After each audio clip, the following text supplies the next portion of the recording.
જય સ્વામિનારાયણ વિદ્યાર્થી મિત્રો, આજે આપણે ઉદાહરણનો 4 અને ઉદાહરણનો 5મો દાખલો ભણીશું.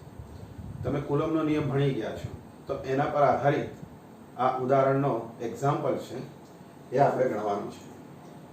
આની રકમ બોર્ડ ઉપર લખેલી છે. પહેલા આપણે રકમ સમજીશું અને એના પરથી આપણે દાખલો ગણીશું. તો વિદ્યાર્થી મિત્રો, રકમની અંદર તમે જોઈ શકો છો કે બિંદુવત વિદ્યુત ભારો વચ્ચેના સ્થિત વિદ્યુત બળ. એ જો વિદ્યાર્થી મિત્રો, વિદ્યુત બળની વાત છે. એના માટેનો કુલમનો નિયમ અને બે બિંદુવત દળો વચ્ચેના ગુરુત્વ બળ, એના માટેનો ન્યૂટનનો નિયમ, બંનેનો આધાર વિદ્યુત ભારો અથવા દળો વચ્ચેના અંતરના વ્યસ્ત વર્ગ પર છે. વિદ્યાર્થી મિત્રો, તમને ખબર છે કે વિદ્યુત બળ કુલમના નિયમની અંદર અંતરના વર્ગના વ્યસ્ત પ્રમાણમાં હોય છે. એવી જ રીતે ગુરુત્વ બળ ન્યૂટનના નિયમમાં અંતરના વર્ગના વ્યસ્ત પ્રમાણમાં હોય છે. એટલે કે F proportional to 1/r². એટલે એને આપણે કહીશું કે વ્યસ્ત વર્ગનો નિયમ. બંને નિયમો, કુલમનો નિયમ અને ન્યૂટનનો નિયમ, બંનેમાં વિદ્યુત બળ અંતરના વર્ગના વ્યસ્ત પ્રમાણમાં હોય છે, માટે એને કહેવાય છે વ્યસ્ત વર્ગનો નિયમ. હવે પહેલો નંબર કે ઇલેક્ટ્રોન અને પ્રોટોન. બીજા નંબરે બે પ્રોટોન વચ્ચે લાગતા આ બળોના માનના ગુણોત્તર પરથી તેમની પ્રબળતા શોધો.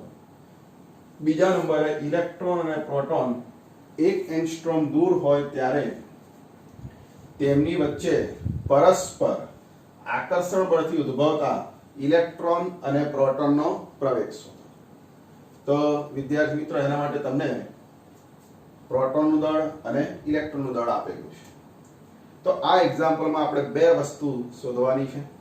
પહેલા પ્રબળતાની સરખામણી કરવાની છે. વિદ્યુત બળ એ ગુરુત્વ બળ કરતા કેટલું પ્રબળ હોય એ પ્રબળતાની સરખામણી કરવાની છે. સેકન્ડમાં ઇલેક્ટ્રોન અને પ્રોટોનનો પ્રવેગ શોધવાનો છે. તો વિદ્યાર્થી મિત્રો, આ એક્ઝામ્પલમાં આપણે પ્રબળતા શોધીશું અને ઇલેક્ટ્રોન અને પ્રોટોનનો પ્રવેગ શોધીશું. તો સૌપ્રથમ આપણે પ્રબળતા શોધીએ. પ્રબળતા શોધવા માટે અહીંયા આપેલું છે કે ઇલેક્ટ્રોન અને પ્રોટોન બંને વચ્ચે જે બળ લાગે છે એ બે પ્રકારના હોય છે, વિદ્યુત બળ અને ગુરુત્વ બળ. તો બંને બળો શોધી એનો ભાગાકાર કરીએ તો આપણને પ્રબળતા મળે. તો સૌપ્રથમ ઇલેક્ટ્રોન અને પ્રોટોન r અંતરે હોય ત્યારે વિદ્યુત બળ કેટલું, પહેલા આપણે એ શોધીશું. ઇલેક્ટ્રોન અને પ્રોટોન વચ્ચેનું અંતર, ઇલેક્ટ્રોન અને પ્રોટોન વચ્ચેનું અંતર r હોય ત્યારે બંને વચ્ચે લાગતું વિદ્યુત બળ એનું મૂલ્ય કુલમના નિયમ અનુસાર આપણે શોધીશું. વિદ્યુત બળ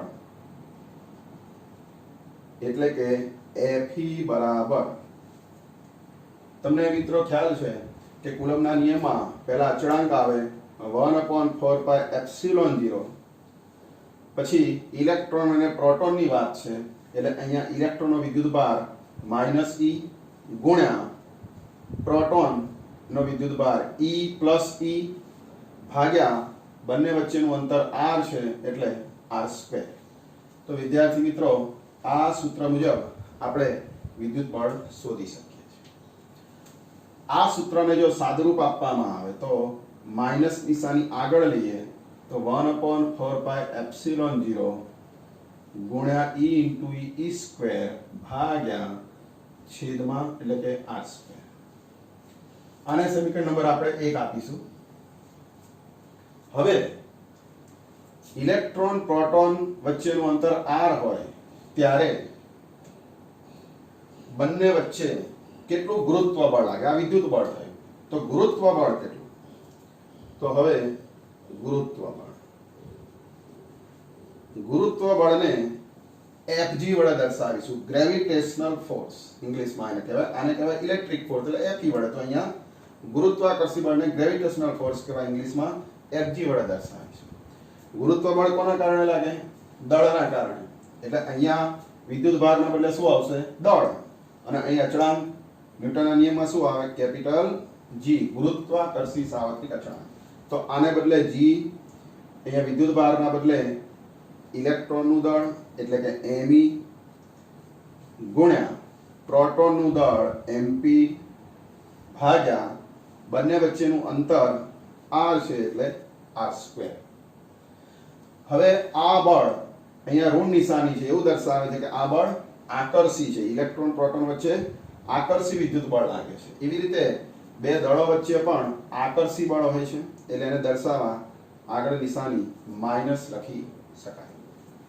હવે વિદ્યાર્થી મિત્રો આપણે પ્રબળતા શોધવી છે. એટલે કે ગુરુત્વાકર્ષી બળ કરતા વિદ્યુત બળ કેટલું પ્રબળ? તો એના માટે આ બેનો ભાગાકાર કરીશું.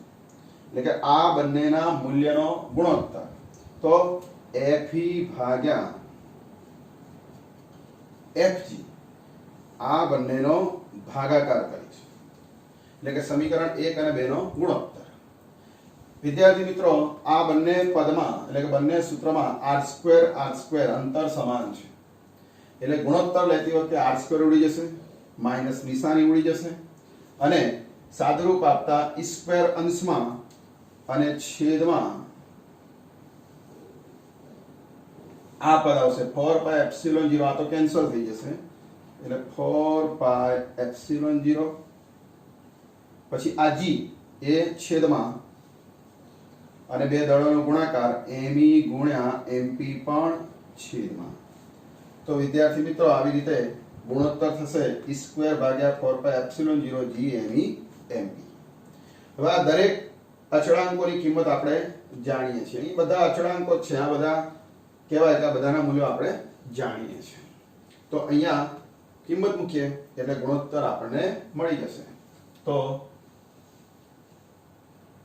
Fe ભાગ્યા Fg નો ગુણોત્તર E ની કિંમત 1.6 ગુણ્યા 10⁻⁻⁹ ઇલેક્ટ્રોનનો વિદ્યુતભાર તમે જાણો છો, છેદમાં 4π પાઈ 3.14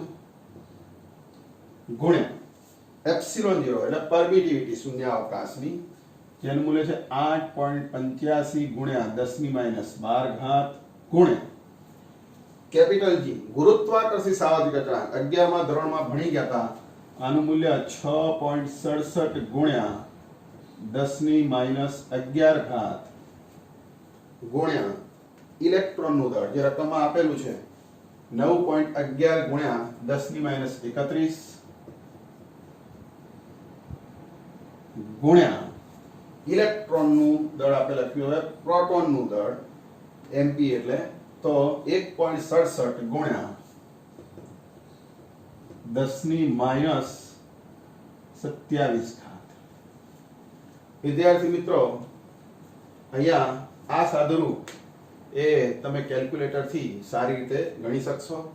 તો આનું સાદુરૂપ આપતા પહેલા બ્રેકેટ ખોલવાનું એટલે 19 દુ એના ડબલ 38 - 38 થશે 10⁻38 એવી રીતે આ ઉપર જાય છે 10⁻12 અહીં 10⁻27 અને +31 એનું સાદુરૂપ આપતા આખા જ પદનું સાદુરૂપ આપતા આપણને જવાબ આટલો મળે છે. આનું સાદુરૂપ આપતા આપણને જવાબ મળશે 2.3 ગુણ્યા 10⁻39 આવો જવાબ આપણને મળે છે. એટલે કે Fe/Fg ગુણોત્તર આપણને 10⁻39 જેટલો મળે છે. આનો અર્થ એવો થાય કે ગુરુત્વાકર્ષી બળ કરતા વિદ્યુત બળ 10⁻39 ગણું છે. આની સાપેક્ષમાં આ નાનું માપ કહેવાય એટલે કે 10⁻39 ગણું છે. એટલે ગુરુત્વાકર્ષી બળ કરતા વિદ્યુત બળ ખૂબ જ પ્રબળ છે આવું આપણે કહી શકીએ. તો આ વાત થઈ ઇલેક્ટ્રોન અને પ્રોટોન વચ્ચે જે બળ લાગતું હોય છે એની પ્રબળતા. હવે બે પ્રોટોનની વાત કરીએ, એમના વચ્ચે પ્રબળતા શું થાય બળોની? તો બે પ્રોટોન માટે લખીએ તો નંબર 2. હવે પ્રોટોન માટે જો આ સૂત્ર લખવામાં આવે Fe નું, તો અહીંયા બે પ્રોટોન હોય એટલે અહીંયા પ્લસ E થાય, એટલે સૂત્ર થાય આને આ જ, ખાલી અહીંયા પ્લસ આવશે.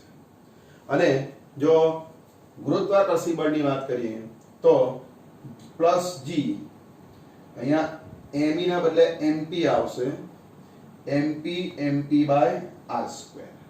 એટલે વિદ્યાર્થી મિત્રો આ ગુણોત્તર એ બે પ્રોટોન માટે શોધવો હોય તો આ સૂત્રની અંદર તમારે આ બેનો ગુણોત્તર લઈએ અહીંયા mp કરીને, તો અહીંયા શું ફેરફાર થશે? e² એમને એમ, આ બધા જ પદો એમને એમ, ખાલી me ના બદલે mp થશે. એટલે વિદ્યાર્થી મિત્રો સૂત્ર થશે કે બે પ્રોટોન r અંતરે હોય ત્યારે તેમના વચ્ચે લાગતા વિદ્યુત બળોનો ગુણોત્તર, વિદ્યુત બળ અને ગુરુત્વાકર્ષી બળનો ગુણોત્તર કેટલો થશે? e² ભાગ્યા 4πε0g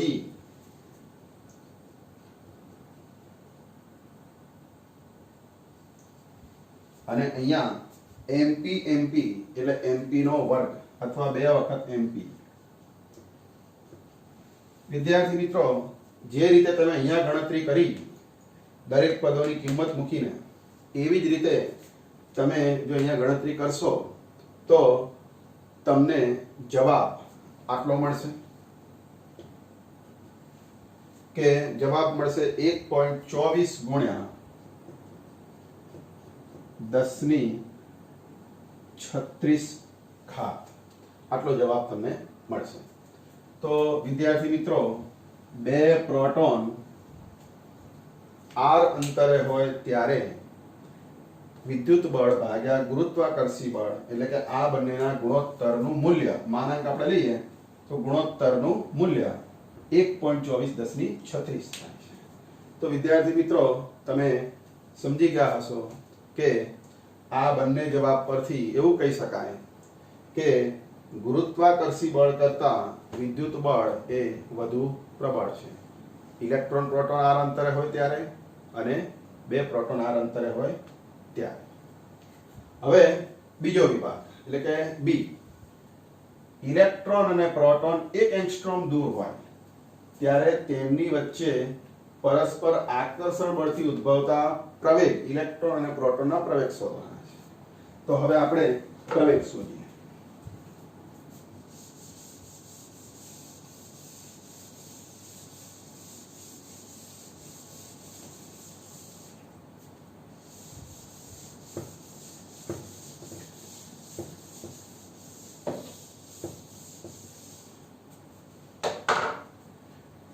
વિદ્યાર્થી મિત્રો પ્રવેગ શોધવા આપણે પહેલા બળ શોધવું પડશે. તો પહેલા લખીશું કે ઇલેક્ટ્રોન અને પ્રોટોન r અંતરે 1 એંગસ્ટ્રોમ આપેલું છે, પહેલા આપણે r ધારીએ કે r અંતરે હોય ત્યારે કેટલું બળ લાગે, કેટલું આકર્ષણ બળ લાગે. પહેલા આકર્ષણ બળ શોધીએ. તો બી વિભાગમાં કે ઇલેક્ટ્રોન અને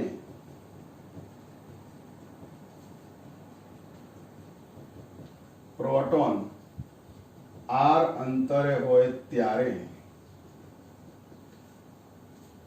બંને વચ્ચે લાગતું વિદ્યુત બળ શોધીશું.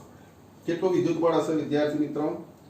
તો આપણે ભણી ગયા કે કુલમના નિયમ અનુસાર k 1/4πε0 ના લખવું હોય તો કુલમ અચળાંક k.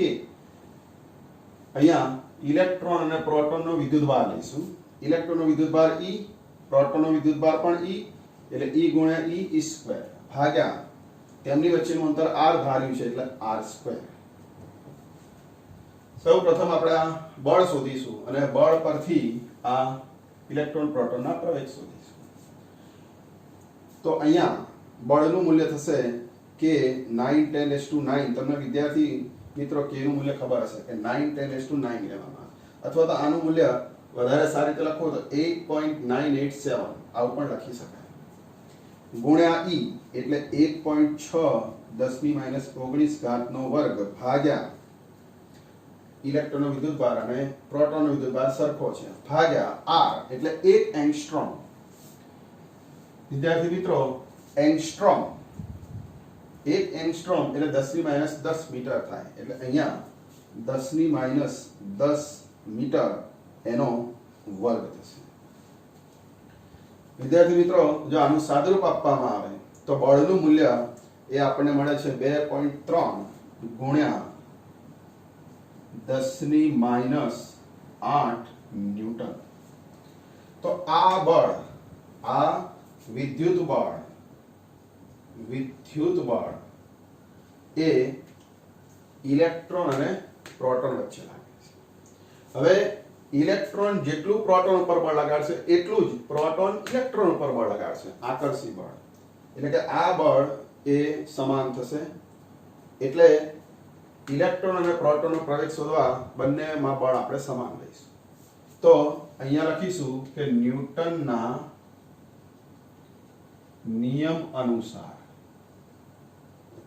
ન્યૂટનના ગતિના જે નિયમો ભણી ગયા તમે એમાં ન્યૂટનનો ગતિનો બીજો નિયમ એમાં આપણે એવું ભણ્યા હતા કે F બરાબર ma બળ એટલે દળ ગુણ્યા પ્રવેગ હવે અહીંયા ઇલેક્ટ્રોન અને પ્રોટોનની વાત છે તો ઇલેક્ટ્રોનનું દળ me અને ઇલેક્ટ્રોનનો પ્રવેગ a વડે દર્શાવીએ તો me a થાય એવી જ રીતે આપણે પ્રોટોનની વાત કરીએ તો પ્રોટોનનું દળ mp અને પ્રોટોનનો પ્રવેગ ap વડે દર્શાવીએ તો સૂત્ર થશે mp ap F બરાબર અને આ બળ આપણે શોધી કાઢ્યું છે 2.3 10⁻8 2.3 ગુણ્યા 10⁻8 હવે આપણે ઇલેક્ટ્રોનનો પ્રવેગ શોધવો છે અને પ્રોટોનનો પ્રવેગ શોધવો છે તો આ બંને દળ ત્યાં લઈ જવાના વારાફરતી છેદમાં પહેલા આપણે ઇલેક્ટ્રોનનો પ્રવેગ શોધીએ કે ઇલેક્ટ્રોનનો પ્રવેગ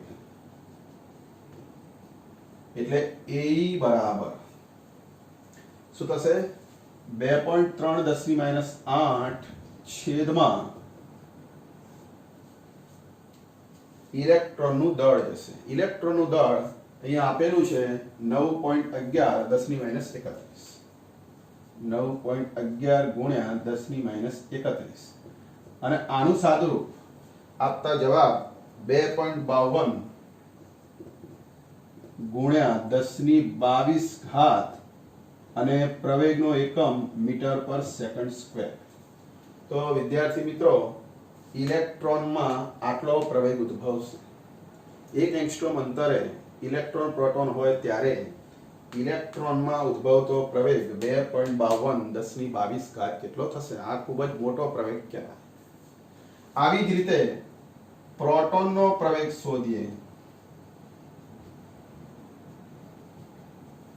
તો પ્રોટોનનો પ્રવેગ ap બરાબર એક્સિલરેશન ઓફ પ્રોટોન તો મૂલ્ય આ જ થશે બળનું 2.3 10⁻8 ભાગ્યા પ્રોટોનનું દળ જે અહીંયા આપેલું છે 1.67 ગુણ્યા 10⁻27 ઘાત અને આનું સાદુરૂપ આપતા 1.37 ગુણ્યા 10⁻19 ઘાત મીટર પર સેકન્ડ સ્ક્વેર આટલો પ્રવેગ આપણને મળશે તો વિદ્યાર્થી મિત્રો આવી રીતે તમે બંનેનો પ્રવેગ શોધી શકો તો આપણે આ એક્ઝામ્પલની અંદર બે વસ્તુ ભણ્યા પ્રબળતા શોધી અને ઇલેક્ટ્રોન પ્રોટોનનો પ્રવેગ શોધી તો બંનેની અંદર કોમન વસ્તુ આપણે બળના સૂત્રનો ઉપયોગ કર્યો છે તો જો વિદ્યાર્થી મિત્રો તમને બે સૂત્રો આવડશે વિદ્યુત બળ F બરાબર K Q1 Q2/r² અને બીજું સૂત્ર ગુરુત્વ બળનું Fg બરાબર G m1 m2/r² તો આ બે સૂત્ર પરથી આ એક્ઝામ્પલ્સ તમે સારી રીતે ગણી શકશો તો વિદ્યાર્થી મિત્રો આ ઉદાહરણ 4 અહીંયા આપણે પૂરું થાય છે હવે આપણે ઉદાહરણ 4 પછી 5 તરફ જઈએ તો આને સારી રીતે તમે સમજી લો.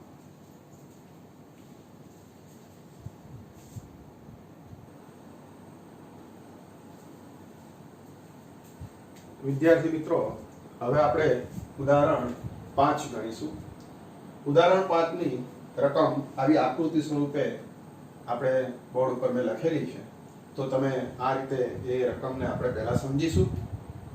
તમે આકૃતિમાં જોઈ શકો છો કે બે ગોળાઓ છે, A અને B. હવે આકૃતિ A માં દર્શાવ્યા મુજબ રકમ આ પ્રમાણે છે. આકૃતિ A માં દર્શાવ્યા મુજબ A ગોળો અને અહીંયા B ગોળો. તો એમાં A ગોળો નાયલોનની દોરી વડે આધાર ઉપરથી લટકાવેલો છે, એટલે કે આ ગોળો સ્થિર છે.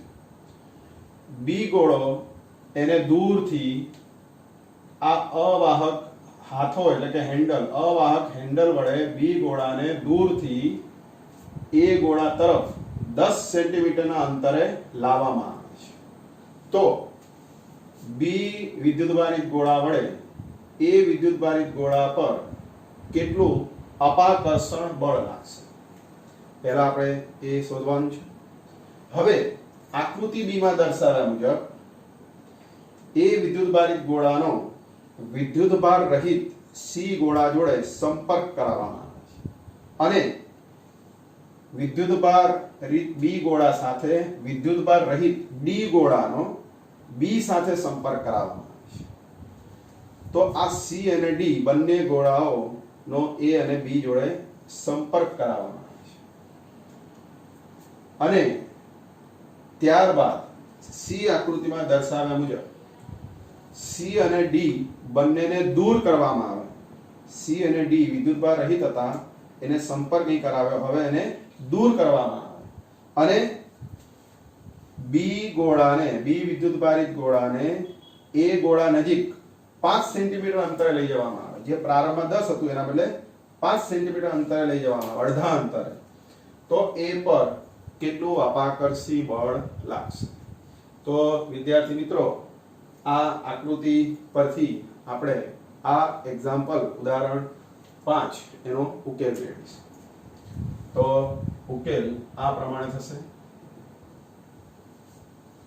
પ્રારંભમાં આપણે ધારી લઈશું કે A વિદ્યુતભારિત ગોળા પર Q જેટલો વિદ્યુતભાર છે અને B વિદ્યુતભારિત ગોળા પર Q' જેટલો વિદ્યુતભાર છે. બંને ગોળાઓ પર વિદ્યુતભાર સરખો નથી, એટલે કે એક પર Q અને બીજા પર Q' એવું આપણે ધારી લઈશું. એટલે ધારો કે ગોળા A પર Q અને ગોળા B પર Q' જેટલો વિદ્યુતભાર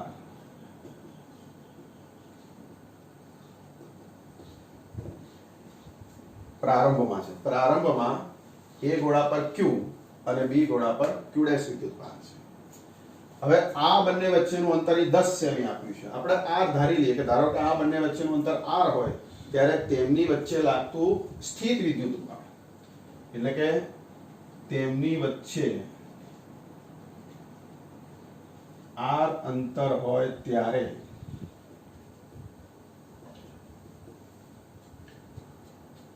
દરેક પર લાગતું, દરેક ગોળા પર લાગતું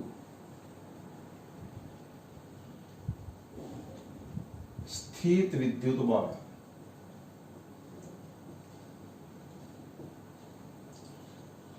F બરાબર કુલમના નિયમ અનુસાર F બરાબર પહેલા અચળાંક 1/4πε0 લખશું. ત્યારબાદ આના પર Q વિદ્યુતભાર, આના પર Q' એટલે બંનેનો ગુણાકાર Q ગુણ્યા Q' ભાગ્યા અંતર R છે એટલે R સ્ક્વેર. વિદ્યાર્થી મિત્રો, અહીંયા એક અગત્યની વસ્તુ કે આ બંને જે ગોળાઓ છે એમની વચ્ચેના અંતરની સાપેક્ષમાં આમનું પરિમાણ એ ખૂબ જ નાનું છે, એટલે કે આ બંને ગોળાઓને આપણે બિંદુવત ગણી શકીએ. એટલે બંને બિંદુવત વિદ્યુતભાર છે એવું આપણે અહીંયા ધારીશું. આને સમીકરણ નંબર 1 આપીએ. હવે એ વિદ્યુતભારિત ગોળાનો વિદ્યુતભાર રહિત સી ગોળા સાથે સંપર્ક કરાવતા, હવે વિદ્યુતભારિત ગોળા એ સાથે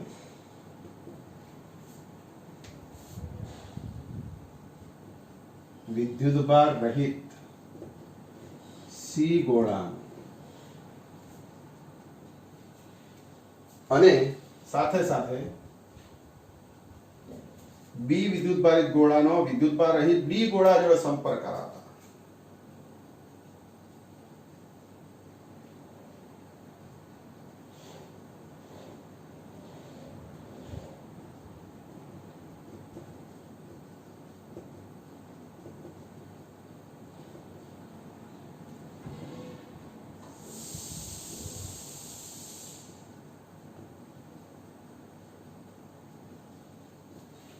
બંને ગોળા પર વિદ્યુતભાર એ પુનઃ વિતરિત થશે. એટલે કે આના પર વિદ્યુતભાર Q હોય તો બંને પર વિદ્યુતભાર એ અડધો અડધો વહેંચી જશે. Q ના બે ભાગ પડશે, Q/2 Q/2, કારણ કે બંને ગોળા એ સમાન છે, પરિમાણ સમાન છે. એટલે આના પર Q વિદ્યુતભાર હતો પ્રારંભમાં, પણ સંપર્ક બાદ બંને પર માની લો અહીંયા Q હોય તો સંપર્ક બાદ Q/2 Q/2 આવી રીતે વિદ્યુતભાર અડધો અડધો વહેંચાશે. એવી રીતે અહીંયા Q' વિદ્યુતભાર હતો B પર, તો એ બંને પર અડધો અડધો Q'/2 Q'/2 એમ અડધો અડધો વહેંચાશે. એટલે કે સંપર્ક કરાવતા A પર Q/2 અને B પર Q'/2 એમ સમાન વિદ્યુતભાર પુનઃ વિતરિત થશે.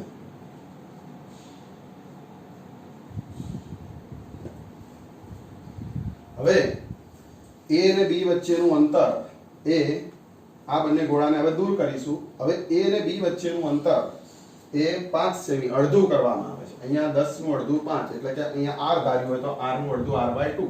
તો હવે r/2 અંતરે આ બંને વચ્ચે એટલે કે A અને B વચ્ચે કેટલું બળ લાગશે? તો હવે A અને B વચ્ચેનું અંતર r/2 થાય ત્યારે દરેક પર વિદ્યુત બળ, દરેક ગોળા પર વિદ્યુત બળ, એને આપણે નામ આપીશું F', નવું બળ. તો અચળાંક જેમ છે એમ જ કુલમ્બના નિયમ અનુસાર હવે વિદ્યુતભાર અડધો અડધો થયો છે. એટલે અહીંયા સૂત્રમાં Q ના બદલે Q/2, જે પહેલા Q હતું હવે Q' ને બદલે Q'/2 અને અંતર પણ અડધું થયું છે, એટલે r/2 નો વર્ગ. વિદ્યાર્થી મિત્રો, આનું જો સાદુરૂપ આપવામાં આવે તો અહીંયા 2 ગુણ્યા 2 4, નીચે 2 નો વર્ગ પણ 4, આ 4 જોડે આ 4 કેન્સલ થાય, એટલે પદ થશે સૂત્ર 1/4πε0 Q ગુણ્યા Q' ભાગ્યા r². તો વિદ્યાર્થી મિત્રો, સમીકરણ 1 જેવું જ આ સમીકરણ 2 મળ્યું. તો સમીકરણ 1 અને આ સમીકરણ 2 બંને કેવા મળ્યા? સરખા. તો આનો અર્થ શું થાય કે અંતિમ બળ એ પ્રારંભમાં જે બળ હતું એના જેટલું જ થશે. એટલે કે A ઉપર લાગતું અપાકર્ષી બળ જેટલું શરૂઆતમાં હતું એટલું જ અંતમાં થશે. એટલે આ A ગોળા પર B વડે લાગતું અપાકર્ષી બળ બદલાશે નહીં. એટલે આના પરથી આપણે એવું કહી શકીએ કે F' બરાબર F, એટલે કે બળ બદલાશે નહીં. તો આવી રીતે વિદ્યાર્થી મિત્રો ઉદાહરણ 5 આપણે ગણી શકીએ છીએ. આમાં રકમમાં થોડોક ફેરફાર કરીને પરીક્ષામાં પૂછી શકાય તો કેવો ફેરફાર થાય એની આપણે વાત કરીએ. ધારો કે આ 10 સેમી અંતર છે, એના બદલે અહીંયા 5 સેમી કર્યું. ધારો કે હું 2.5 સેમી કરી નાખું, 2.5 સેમી અંતરે B લઈ લઉં, બાકી બધું આમ આમ જ. આ અંતર જે પ્રારંભમાં 10 હતું એ 2.5 કરી દેવામાં આવે તો આ બળ કેટલું થાય? તો પ્રારંભિક બળ તો આ જ રહેશે, પણ જો આ 2.5 સેમી કરવામાં આવે તો આ અંતર કરતા આ અંતર કેટલું થાય? ચોથા ભાગનું. એટલે વિદ્યાર્થી મિત્રો અહીંયા r ના બદલે r/2 ના બદલે r/4 આવે ભાગ્યા 4 આવે. 4 નો વર્ગ થાય 16. એટલે અહીંયા 4 છેદમાં જશે, અહીંના 16 અંશમાં જશે. 16 ભાગ્યા 4 એટલે 4 થશે. એટલે આ બળ આના કરતા પ્રારંભિક બળ કરતા 4 ગણું થશે. એટલે અહીંયા 4 આવશે. તો બળ 4 ગણું થશે.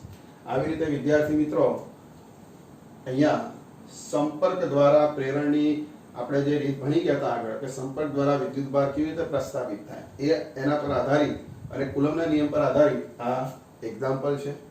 તો તમે સમજી ગયા હશો. તો વિદ્યાર્થી મિત્રો આપણે આજે બે ઉદાહરણ ભણ્યા, ઉદાહરણ 4 અને ઉદાહરણ 5. ઉદાહરણ 4 2020ની સાલમાં આ વર્ષે બોર્ડની એક્ઝામમાં પણ પૂછાયું હતું અને આવી જ રીતે ઉદાહરણ 5 પણ કદાચ ભવિષ્યમાં પૂછાઈ શકે. તો આપણે એની સાથે એવી તૈયારી કરીશું કે આપણે એક્ઝામ્પલમાં એક પણ માર્ક્સ ના કપાય અને પરફેક્ટ ટેક્સની મેથડથી જ આપણે ગણીએ તો વધારે સારું. અન્ય મેથડથી ગણશો તો ક્યારેક ભૂલ થવાની શક્યતા છે. એટલે આપણે ટેક્સ્ટ બુક પ્રમાણે કામ કરીશું. તો આજનું હોમવર્ક આ બે એક્ઝામ્પલો 2 થી 3 વખત આપણે ગણીશું અને તૈયાર કરીશું. તો આજે આટલું કહેવા દઈએ છીએ. જય સ્વામિનારાયણ.